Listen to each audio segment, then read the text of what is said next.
Would you like to be more creative? Creativity comes with enormous rewards. Some of the richest people on the planet got that way because they had a creative idea and implemented it. In fact, every advance in human history came as a result of a great idea that someone ran with. I heard what you just said. You just said I wasn't born creative. That's ridiculous. We were all born creative. I mean, look at kids. They were born with unlimited imagination, unlimited creativity. What do you think they do here? Homework? No, they come here to pretend, to create, to imagine. This is a creative place where they can think big, and no one's going to criticize them for thinking wild, adventurous thoughts. You see, we were all born with imagination and creativity.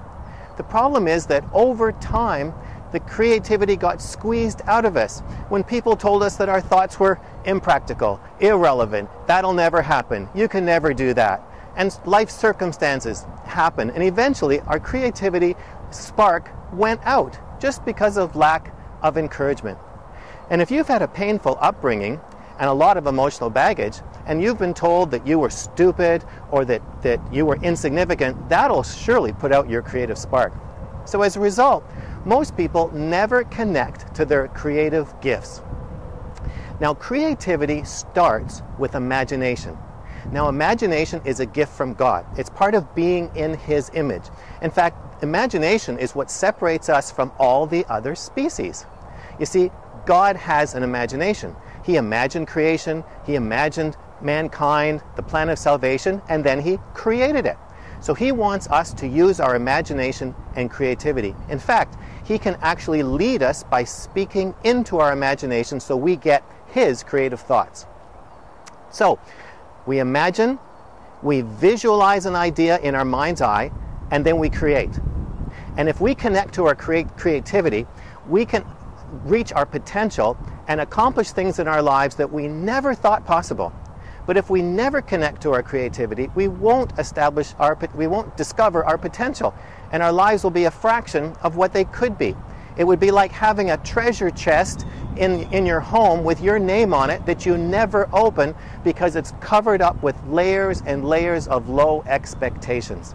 Imagine all the gifts and talents that God has placed in that treasure chest that you never discover.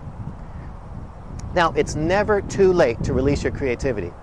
You just have to give yourself permission. I mean, look at Kathy, my wife. She was a trained occupational therapist, and then she discovered that she could design and create worship banners. And you can actually go to her website, liftitup.ca, and see all her worship banners. Or me. I was trained as a physician, and now I'm a video blogger. You see, the Holy Spirit is the most creative force in the universe. You need to invite Him to fill your imagination and give you His creative thoughts. But then don't be intimidated by the thoughts that you get. Remember, you can do all things through Christ. If it's His idea, He will show you how to do it. So to live a transformed life, you need to release your God-given creativity. Now I want to hear from you. How has God inspired your creativity? Just leave your comments in the box below. And if this is your first visit here, you need to get my free 4-week self-assessment guide. And to do that, just subscribe to my weekly email newsletter by filling out the subscription form right there. So I'll talk to you again next week, but this week I want you to invite the Holy Spirit to activate your imagination and be creative.